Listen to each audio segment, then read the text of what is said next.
Perhatian, perhatian. Pintu popcorn movie telah dibuka. Untuk penonton yang tidak menonton bioskop, dipersilahkan masuk.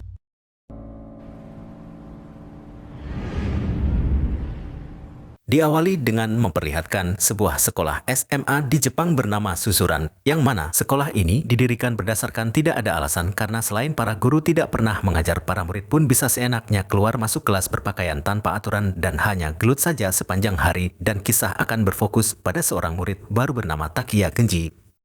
Seorang anak dari ketua Yakuza paling berbahaya di kota tersebut. Pada adegan ini Genji terlihat ngopilok nama seorang murid paling berkuasa di sekolah ini saat ini dan menggantinya dengan nama dia sendiri sebagai suatu simbol bahwa Genji berambisi besar untuk menjadi penguasa baru di sekolah Susuran ini. Sementara itu, kita akan melihat acara pembukaan tahun ajaran baru di mana di situ ada beberapa staf guru dan para siswa baru, dan saat ada seorang perwakilan siswa baru sedang membacakan sepatah dua patah kata, tiba-tiba langsung ada murid lain yang tiba-tiba menendangnya, di mana murid tersebut dengan polontong mengatakan bahwa untuk menjadi seorang pria sejati dibutuhkan mental dan tinju yang kuat, dan dia berambisi untuk menjadi penguasa baru di sekolah Susuran ini. Tiba-tiba muncul seorang murid baru lain bernama Hiromi, di mana si Hiromi ini mengatakan bahwa si murid tersebut penuh omong kosong hingga terjadi keributan di antara para siswa tersebut.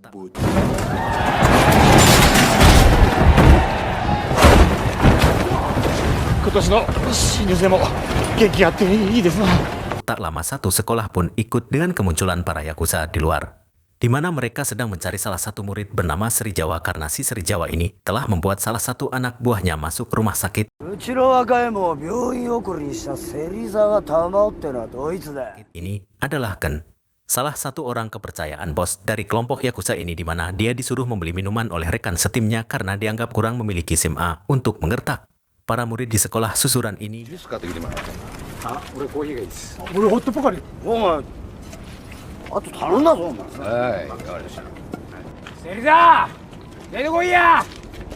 Dan ketika sekolahnya sedang didatangi oleh para Yakuza, sang penguasa sekolah Susuran sendiri terlihat sedang berada di rumah sakit. Dan inilah Tamao Serizawa, orang terkuat di sekolah Susuran. Sebenarnya dia belum bisa disebut sebagai penguasa sih, cuman sementara dialah orang yang paling kuat di Susuran karena memiliki tiap sekali pengikut berkat perjuangannya dari kelas 1 sampai sekarang kelas 3 ini adalah Tokyo, salah satu anak buahnya Serizawa, di mana sih Tokyo ini didiagnosa mengidap penyakit kanker otak dan diharuskan mendapat operasi dalam waktu dekat. Terlihat bahwa Tokyo nampak menunjukkan dirinya baik-baik saja, yang padahal Serizawa diam-diam sudah mengetahui kondisi yang dialami oleh si Tokyo ini. Saat akan kembali ke sekolah, Serizawa pun meminjam motor milik si Tokyo, di mana sebenarnya Serizawa kurang begitu mahir dalam mengendarai motor, dan benar saja dia menabrak sebuah mobil yang terparkir.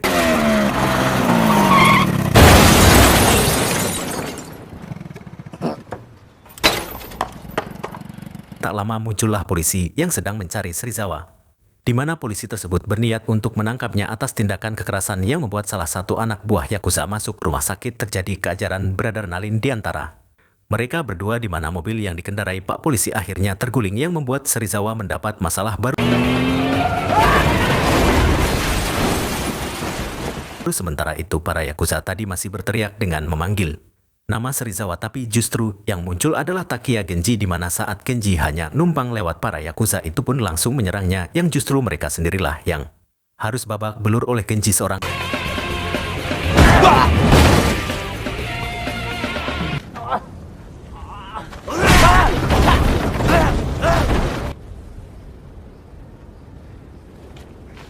Saat Serizawa muncul, betapa kagetnya dia saat melihat para tamunya sudah babak belur oleh murid baru yakni Genji. Kemudian tak lama muncullah Pak Polisi tadi untuk menangkap Serizawa, hingga Genji akhirnya menyadari bahwa orang tersebut adalah Tamao Serizawa, sang murid terkuat di sekolah Susuran.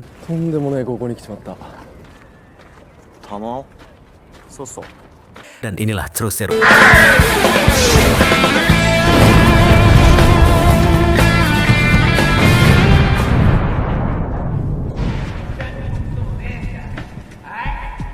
Selanjutnya kita akan melihat Genji sedang berada di sebuah bar, di mana Genji ini sedang dekat dengan seorang gadis penjual sayuran.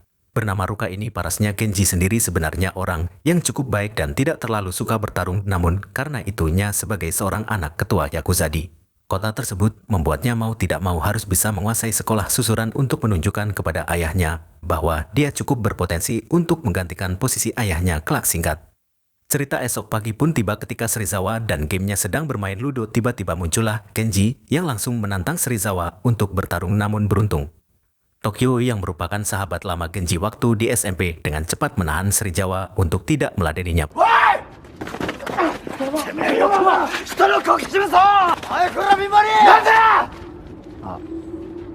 Perlu Genji tahu bahwa untuk menguasai sekolah susuran atau menggantikan posisi si Serizawa ini, Genji tidak bisa langsung menantang sering jauh begitu saja tanpa memiliki pengikut, karena Genji harus mengalahkan kelas-kelas lain terlebih dahulu sebelum langsung melawan Serizawa. Dan agar tidak terjadi pertarungan di antara mereka berdua, Tokyo mengatakan bahwa Genji harus bertarung terlebih dahulu dengan seorang murid kelas 2 bernama Rindaman.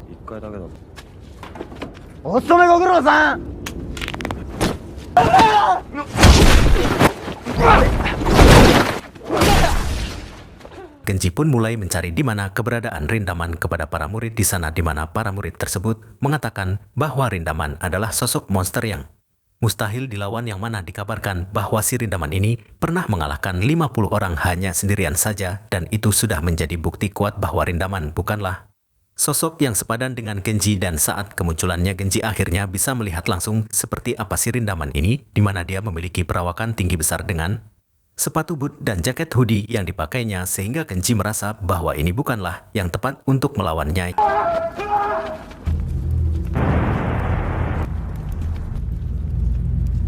Ya, tak lama muncul Ashik-en, sang anggota Yakuza paling culun, di mana dia ternyata salah paham dengan menganggap Genji adalah Serizawa, sehingga saat Genji memukul perutnya, Shiken langsung jatuh yang membuat Genji kepanikan. Setelah menjelaskan kesalahpahaman tersebut, akhirnya Ken mau mengerti di mereka justru berteman baik, dan ketika Ken mendengar curhatan Genji tentang keinginannya untuk menguasai sekolah susuran, Ken pun berinisiatif untuk membantunya atas dasar tidak ada alasan. Dengan tutorial yang dibuat langsung oleh si Ken, Genji pun memulai perjuangannya dengan menguasai kelasnya sendiri terlebih dahulu, yang mana dengan buku tutorial buatan si Ken, Genji pun hubak habib dengan langsung urang maring menghajar jagoan di kelasnya hingga si jagoan tersebut menyerah dan menjadi pengikut si Genji. Jagoan ini bernama Curuta. Bebenguknya.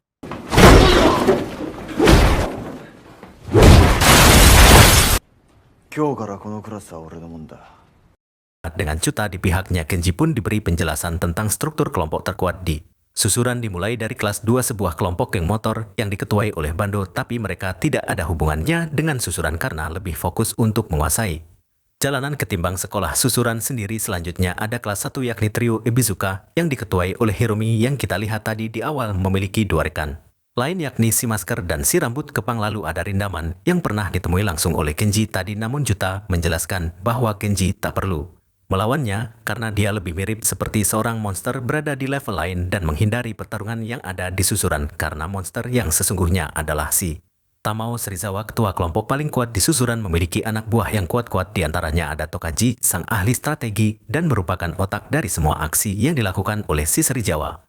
Kemudian ada si Soji, satu-satunya murid yang menguasai ilmu bela diri judo. Lalu Tokyo, si penyakitan yang merupakan sahabat lama Genji waktu di SMP yang tadi itu, dan terakhir ada Mikami Brothers yang baru saja bergabung dengan kelompok si Serizawa ini. Tapi dari semua jagoan itu ada satu jagoan yang sering dikalahkan oleh Serizawa tapi tidak mau bergabung, namanya Makise. Ini orangnya, dan dia memiliki satu kelemahan yang sebenarnya dimiliki oleh semua orang termasuk saya, yaitu wanita.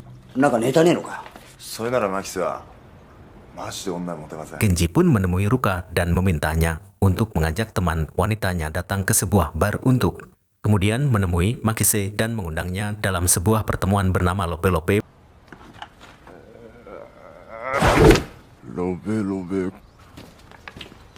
Makise pun datang dengan begitu percaya diri, yang mana saat Ruka dan teman-temannya muncul, meski saya seketika tak bisa menahan diri dan memuntahkan sedikit gumpalan dari si Joninya langsung. Yu desu. Kyoko desu. Boku Maki desu. Makise. Tsuke. Nani mo shinai de dechaisou da. Acara itu pun berlangsung tolol, di mana saat Makise tak berhasil mendekati si wanita. Ken pun menyuruh Juta untuk menjalankan rencana B, yaitu berpura-pura mengganggu pasangan Makise sehingga saat masih membela dia bisa dianggap pahlawan. もう激ママだっつってよ。ちょっと俺の女に手を出してんじゃねえ。 Namun ternyata itu semua gagal total tatkala Ruka menancapkan sebelah garpu kepala Juta sehingga rencana busuk mereka akhirnya ketahuan oleh si Ruka. Alhasil Ruka pun pergi dan mengatakan bahwa Genji adalah seorang bajingan. 最低。 Naik teh sebagai anak sang ketua Yakuza sekaligus orang yang hobi gelut, ternyata Genji bisa juga menangis hanya karena seorang perempuan. Di mana saat Ken mengajak Makise ke tempat pijat plus make, Saipul lagi-lagi cerot di dalam celana yang membuat Genji harus membeli celana pengganti untuk Makise make. ソープ。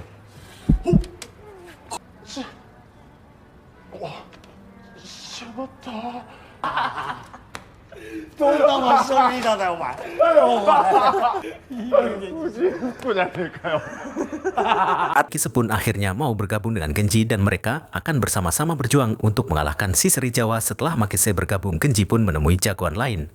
Namanya Izaki. Ini orangnya di mana Izaki ini terkenal dengan kecurangannya dalam bertarung dan itu dibuktikan saat dirinya dengan sengaja mengepung Genji tanpa ada Juta dan Makise bersamanya.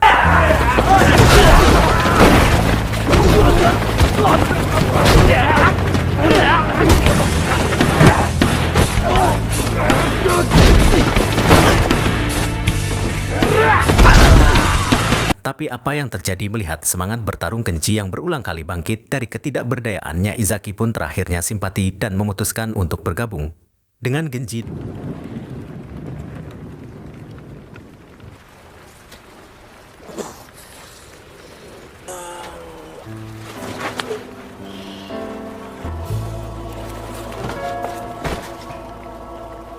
Dengan bergabungnya Juta, Makise dan Izaki, Genji pun mendirikan kelompoknya dengan nama GPS alias Genji Perfect CH, di mana hal itu ternyata membuat Ken cukup senang karena bisa membantu Genji untuk meraih cita-citanya menjadi penguasa susuran yang dulu tidak pernah dia bisa capai waktu masih sekolah di sana. Sampai suatu hari ketika Izaki sedang sendiri muncul atau Kajisi Julas, di mana dia diam-diam berniat menghancurkan kelompoknya Genji tanpa sepengetahuan dari Seri Jawa.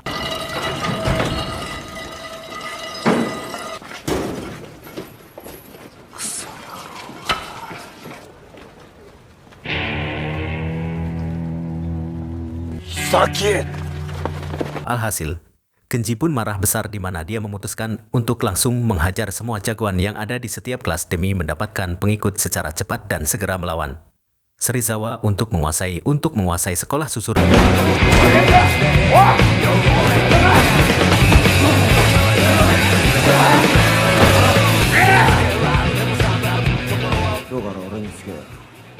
Dan tidak puas dengan hanya mengajari Zaki, Tokaji si Culas pun kembali berulah dengan menjalin kesepakatan dengan si Bando, si ketua geng motor, yang mana Tokaji menawari Bando beberapa pengikut asal Bando mau menculik gadisnya si Genji yaitu si Ruka tanpa dia memberitahu bahwa Ruka adalah pacarnya si Genji.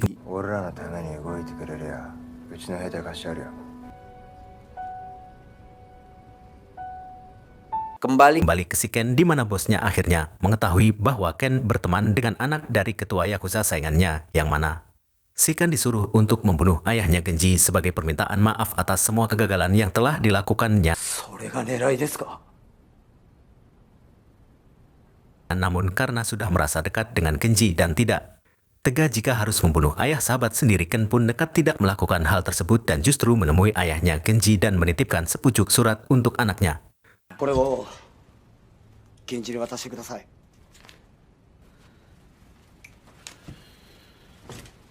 Sementara itu, bandoan daging pun berhasil menculik Ruka dan dibawa ke markasnya si Seri Jawa, sehingga saat Genji dan yang lain mengetahui hal itu, dia pun dengan cepat pergi ke markas Bando untuk menyelamatkan si Ruka.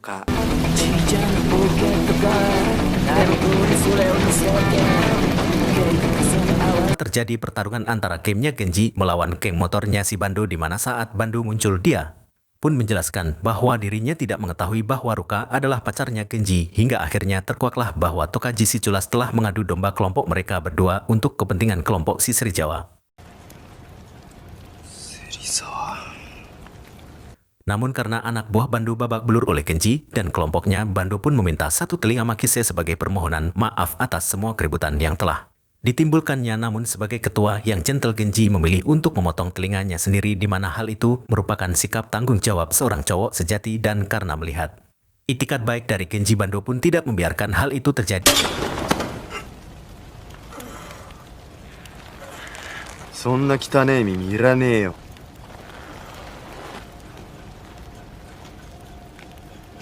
Dengan cepat Genji pun pergi ke markas Sering Jawa untuk membebaskan Ruka, dan saat Seri Jawa sendiri muncul, dia pun langsung membogem si Tokaji karena telah bertindak tidak gentle tanpa sepengetahuan dirinya. そ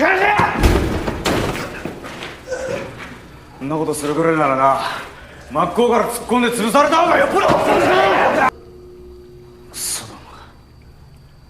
Pulang ke rumah sang ayah pun saat Genji memberikan surat titipan dari Shiken yang isinya tertulis agar Genji tetap semangat dan terbang seperti burung gagak terus Zero. Genji!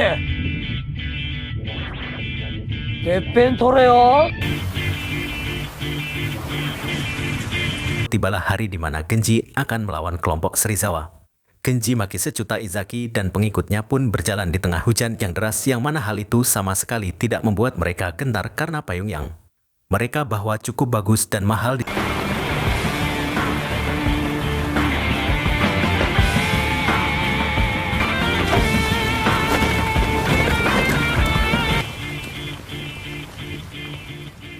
sisi lain kita akan melihat Tokyo sedang akan melakukan operasi, di mana dia dengan gagahnya memilih untuk berjalan sendiri menuju ruang operasi, dan itu sangat cowok banget.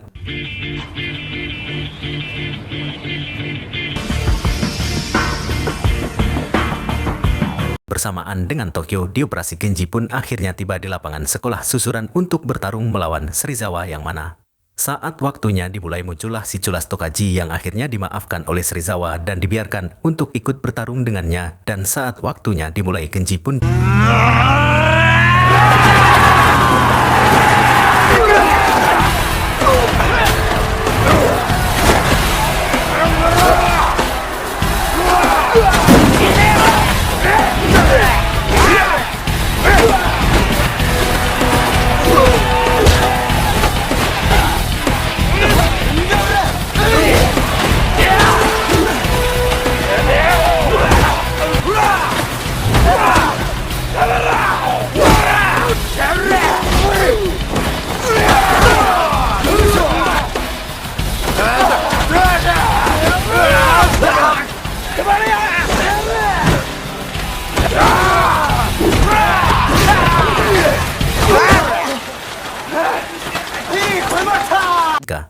dilihat dari jumlah jelas kelompok Serizawa lebih banyak dari Genji, di mana hal itu ternyata membuat Genji dan kawan-kawan nampak kelelahan saat melawan anak buah dari Serizawa ini, dan sebuah keberuntungan terjadi ketika Bando dan geng motornya muncul, di mana Bando ternyata memiliki kekesalan sendiri terhadap kelompoknya Serizawa dan memilih untuk memihak dan membantu Genji mencapai tujuannya.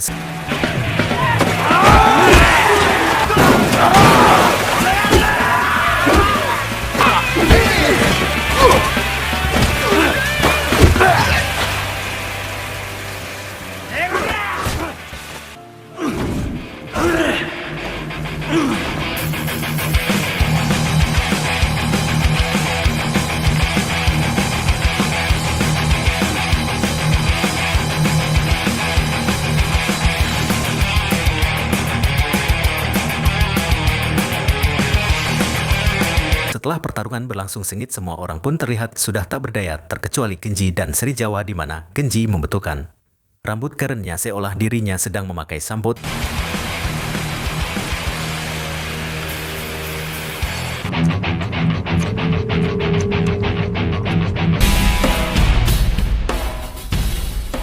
Terjadi final battle di antara mereka berdua, yang mana pertarungan ini adalah pertarungan antara dua cowok sejati tanpa senjata. Rantai golok celurit layaknya tawuran anak STM, di mana mereka hanya mengandalkan mental pukulan dan jiwa sebagai pria sejati yang sangat hakiki.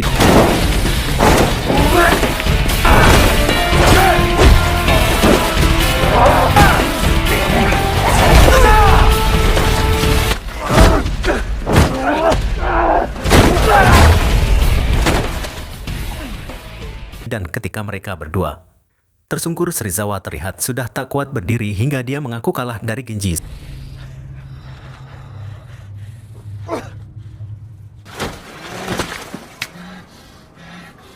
Sementara itu Shiken sendiri terlihat dibawa ke dermaga oleh bosnya, di mana bosnya memberikan jas kesayangannya kepada Ken, dan akibat menolak perintahnya sang bos pun terpaksa harus membunuh Shiken sebagai contoh untuk anak buahnya yang lain.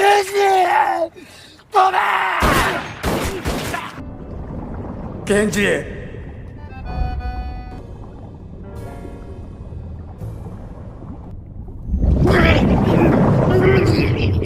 Saat sudah ditembak ganti turun ke dalam air, Ken ternyata masih hidup, di mana Jasin diberikan si bos ternyata anti peluru yang akhirnya menguak sebuah fakta bahwa si bos masih memiliki hati nurani dengan membiarkan si Ken tetap hidup. Setelah Genji berhasil mengalahkan Serizawa yang notabene adalah terkuat di sekolah susuran, hal itu tidak berarti bahwa Genji telah menguasai susuran, karena Genji harus melawan salah satu monster dengan level lain yakni Rindaman. Dan film pun berakhir.